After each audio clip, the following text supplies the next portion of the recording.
This is my 1971 Craftsman snow thrower. It's got a 7.5 horsepower Tecumseh power plant. There's two reasons why this thing's still on the road. One, it's a quality machine. Two, I take good care of it. I'm going to show you how to maintain a snow thrower during the off season. Is drain the oil. So you're going to look at the bottom of the crankcase. This is the crankcase right here. Okay, this is where like a starter kit would go and stuff. There's the top of the motor, here's a gas tank. And you'll see somewhere down here there'll be some sort of release. And that's what this is right here. So I'm going to loosen this and I'm going to drain all the engine oil out of it.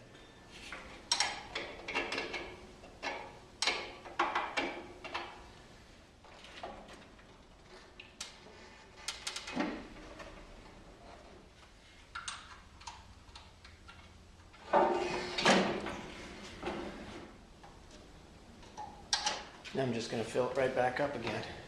Here's my fill. Now I'm going to move on to the next thing. Okay, this is the bottom of the snow blower. You can see here's where the snow enters. Here's the tunnel. These are some access panels.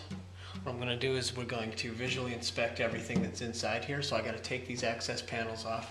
It's just little bolts like that. What we have to do is we have to check the slack on the chains. We have to oil the chains up. We have to oil this shaft because this, I said this friction wheel moves. So we need to make sure it moves freely. So we need to oil that up. We're going to use cup grease for that. We're just going to use 30 weight for the chain. You can see it's already pretty oiled up. But that's because I take good care of it. We're just going to check and make sure everything's tight because all of these are held in with set screws and whatnot. And then we are going to wrap it up. Okay, so this is a roller chain. I lubed that with 30 weight oil. Here's the drive chain. I lubed that with 30 weight oil. I lubed this axle with cup grease, which is what they want you to. I used lithium grease on that. I lubed up all these points here. Anything that moves, I lubed all that stuff up. I tightened up this, tightened up those set screws just to make sure they're nice and set for next season. And this chain was really slack. So what I did is I took that chain off. I shortened the chain. I got a video that shows how to do that. And I actually shortened it. I only shortened it one link, but I shortened it so much that, see that light coming in right there? That holds this, which is an adjustment, a chain adjustment. So when your chain starts to get slack, this is an adjustment you can slide up and down that slot that you were seeing the light in. And I actually made the chain so tight that it fits perfectly without it. And it's got just enough slack where I'm not worried about it snapping or anything like that. So we're going to go without that right now. And this chain right here has a lot of slack on it, more slack than it should have. But the problem is if I take off, see how much slack that's got? That's a lot of slack. See that? See that chain, how it's droopy? The problem is, if I take off just one length, that chain will be too short. So I'm just gonna have to live with it. I hope that lasts through the season. I'm gonna be taking this friction wheel off eventually. The problem is, because this is a 1971, they don't really make parts for it anymore. So luckily, what I found is I found an Ariens that's the same size as this, and it just has a different bolt pattern.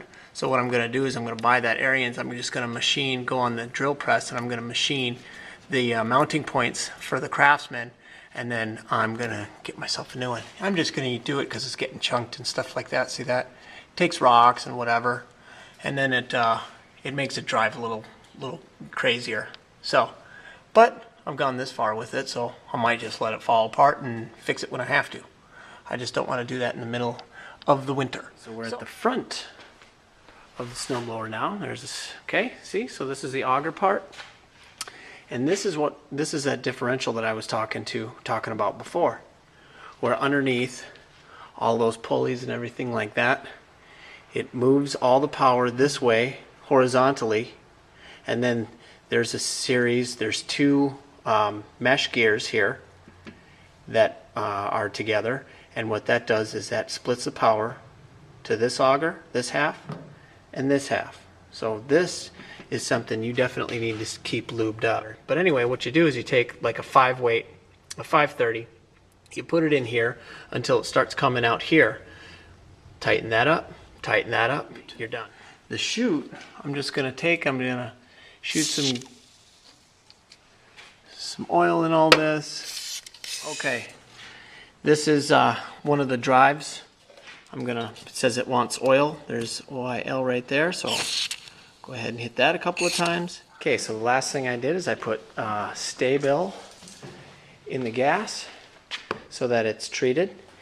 You can, if you want, you can drain it and completely make sure that the tank is empty, and you can also drop the bowl and you can spray out the carburetor and everything like that. What I like to do is I put Sta-Bil in it, and then I run it for about 5 minutes to make sure that the Sta-Bil gets into the bowl and into the carburetor. Once you have the machine moved where you want it, I move it to this small engine shed. What I'm going to do is I'm going to pull the spark plug,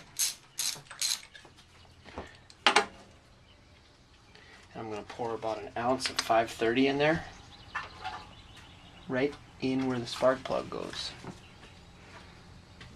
Now what I'm going to do is I'm going to write a note. That note will say everything I've done: shorten the chain, and put Sta-Bil in there, change the oil, lubricated the top of the cylinder, oiled all the points that needed to be oiled. I'm going to write that down, and I'm also going to write spark plug needs to be pulled and cleaned. So I'll get it fired up when the spark plug's all dirty. I'll get it fired up, blow all the oil out of it, and then after that I will clean up the spark plug and I'll be ready for the season. So, this is Joby Randrup from Rat Trap Productions. That's how to summarize or winterize a snowblower.